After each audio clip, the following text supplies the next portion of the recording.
the most beautiful song I ever heard.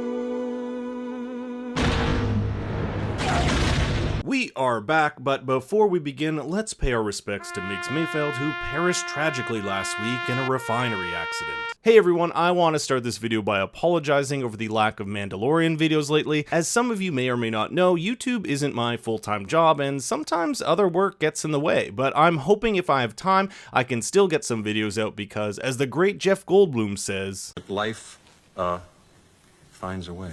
But enough chit-chat, we have an action-packed episode of The Mandalorian to get to in what's the second last episode of the season before I'm put back in cryo-sleep for Season 3. And holy crap, I might have to create an entirely new channel just dedicated to Star Wars with all the new show announcements at yesterday's Disney's Investors Day. Shut up and take my money! I hope you're all not getting Grogu withdrawal because this is the first episode of 15 that has yet to feature our adorable little green guy. But rest assured, he'll be making an appearance next episode as Mando has successfully received the coordinates for Moff Gideon's ship. And if his little hologram speech at the end is any indication, shit's about to go down. Maybe we'll even see more force powers from Grogu, kind of like what we saw at the end of chapter 14, and a surprise appearance by whomever he was communicating with when he went into his deep meditation. I also wouldn't be surprised if the final episode briefly introduces us to Grand Admiral Thrawn, who was teased at in chapter 13. Where is Grand Admiral Thrawn? Now, Chapter 15 is directed by Rick Famuyiwa, who also directed Chapter 6, The Prisoner, starring Bill Burr's Mayfeld. So it's good they brought him back to kind of bridge Mayfeld's character. And we start right at the Carthon Chop Fields. This is a New Republic hard labor camp where Mayfeld has been sentenced for 50 years. You'll remember that in Chapter 6 he was apprehended by the New Republic, all a result of the Mandalorian. And this scrap metal yard is filled with torn up TIE fighters and other material. You'll even see these repurposed AT-ATs hauling pieces in the background, kind of like that AT-AT we saw pulling wreckage out of the port of Trask in Chapter 11. These things sure have come in handy post-fall of the Empire. In walks Cara Dune, who Mando tasked with tracking down Mayfeld, one of a handful of people who could potentially gain access to an internal Imperial terminal. That's because Mayfeld used to be an Imperial sharpshooter and his clearances and protocols are likely still intact. Dune, now a marshal for the New Republic, is able to spring Mayfeld from his life of hard labor, and in return for helping them gets a quote change of scenery. I don't know, seems like a pretty good deal to me. He's got this Lindsay Lohan style ankle bracelet which is taken off, and we even get to see these New Republic droids, the same ones from the prison ship in Chapter 6, intimidate him with an electric baton. You'll also notice this large ship here which looks exactly like one of the prison transport ships in Chapter 6, probably unloading a fresh batch of prisoners. Mayfeld's taken to Boba Fett's ship, the Slave One, which we saw last episode and was previously helmed by Boba's father Jango in Attack of the Clones. And it looks like Boba has had some time to pimp out his now returned armor, which if we go back, looked like it had seen better days. Mayfeld says, "You know, for a second I thought you were this other guy." Referring to Mando, but unfortunately for him, Mando's here. With Grogu captured by Moff Gideon last episode, Mando needs to locate the Imperial cruiser he was taken to, and the only way to do that is through an Imperial terminal. So the crew, comprised of Mando, Boba, Cara Dune, Fennec Shand, and Mayfeld, set out to the mining planet of Morak. We even get to see a bit of how the inside of the Slave One works, which seems to operate in such a way where the passengers remain upright while the ship itself rotates.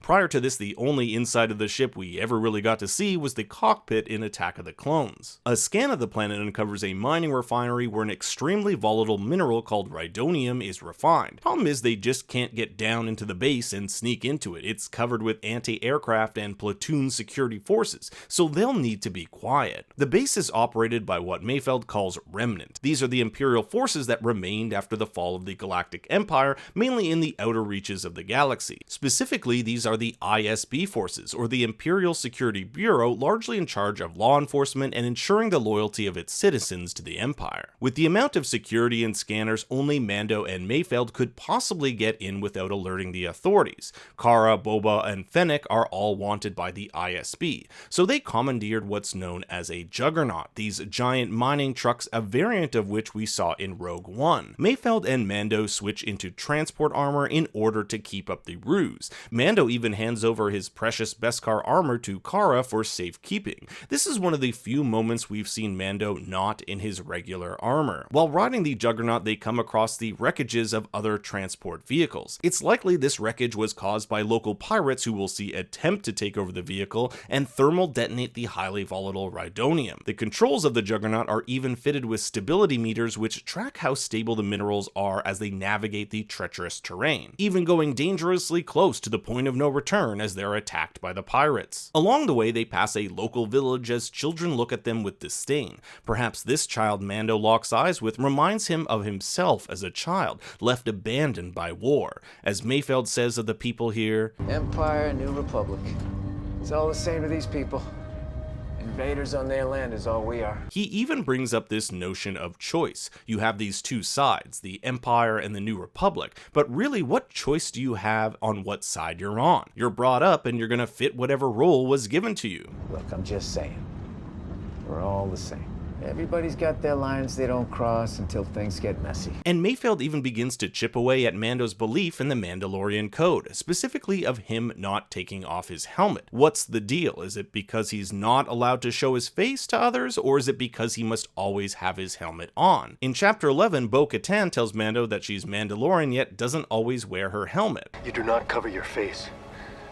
You are not Mandalorian. Part of Mando's journey this season is discovering what it means to be Mandalorian and questioning the way he's been brought up, but he's stubborn. There is only one way. The way of the Mandalore. These conversations with Mayfeld, Bo-Katan, and even Ahsoka are all meant to slowly chip away at Mando's preconceived notions of what it means to be Mandalorian, and this is all part of his character arc. While on their way to the refinery, they're attacked by a group of pirates who, in any other episode, would be perceived as freedom fighters, but because the perspective of this episode is from the side of our heroes dressed as Imperials, it feels like they're the enemy. Mando is able to fight off a large portion of these pirates in a scene that felt reminiscent to Indiana Jones and the Last Crusade, but soon they're overwhelmed, but saved in the nick of time by Imperial TIE fighters. I guess we've never really been more happy to see TIE fighters. We even get a look at these beige-colored troopers known as shore troopers, which are more adapted for coastal defense, and I guess it kind of makes sense they're here because the whole refinery is basically a giant dam. Mando and Mayfeld are treated like heroes as they arrive at the base. It just goes to show that what's considered a hero is determined by what side you're on. In the base, they find the terminal, which is conveniently located in the mess hall for some reason, but Mayfeld says he can't go in there because his former superior, a man by the name of Valen Hess, would recognize him. It's no coincidence that his last name, Hess, is named after one of Nazi Germany's biggest war criminals, Rudolf Hess.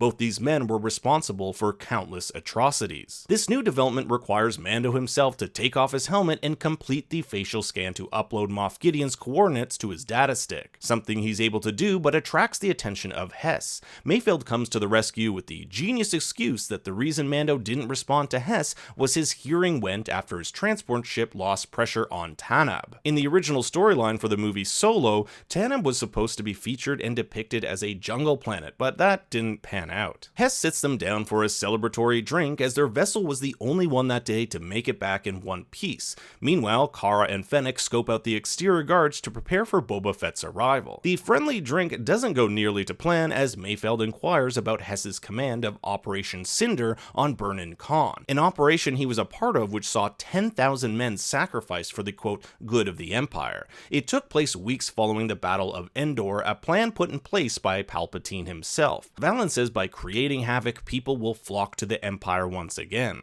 Everybody thinks they want freedom, but what they really want is order. Perhaps this is a nod to the First Order and its eventual ascension to power. Mayfeld is so infuriated by Hess, he shoots him, and he and Mando fight for their lives, shooting their way out of yet another sticky situation. With Cara and Fennec taking care of the guards outside, Boba is clear to rescue the two men, safely getting them out with the coordinates for Moff Gideon intact. On their way out, Mayfeld puts his Imperial sharpshooter skills to the test, blasting a tank of Rhydonium, destroying the facility. In some ways, it's showing off to Mando, who in Chapter 6 questioned Mayfeld's shooting skills. Former Imperial sharpshooter. That's not saying much.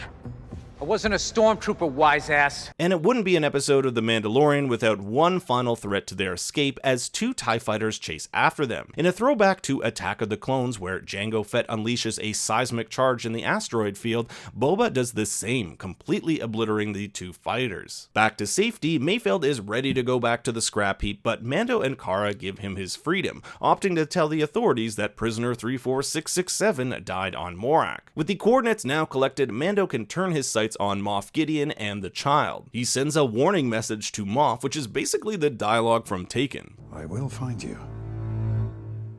and I will kill you. Actually, Mando's dialogue here is almost the exact same dialogue used by Moff Gideon in Season 1. You may think you have some idea what you are in possession of, but you do not. You may think you have some idea of what you are in possession of, but you do not. The only difference here is that Moff refers to Grogu as it, and Mando refers to him as he, really showing how Mando views him as a person, while Moff views him as an object to be owned. The only question that remains here is how Mando plans to infiltrate an entire Imperial cruiser and retrieve Moff's most prized possession. Will we see Moff finally use his Darksaber, and will other characters like Ahsoka and Bo-Katan make an appearance? Will Cara Dune use her links with the New Republic to call on additional firepower to take out the Imperials? Whatever happens, the season finale is shaping up to be super epic, and if everything works out, I'll be able to cover it next week. Thanks for watching, everyone. Please make sure to like and subscribe, and follow me on Twitter and Instagram at ThinkStoryYT.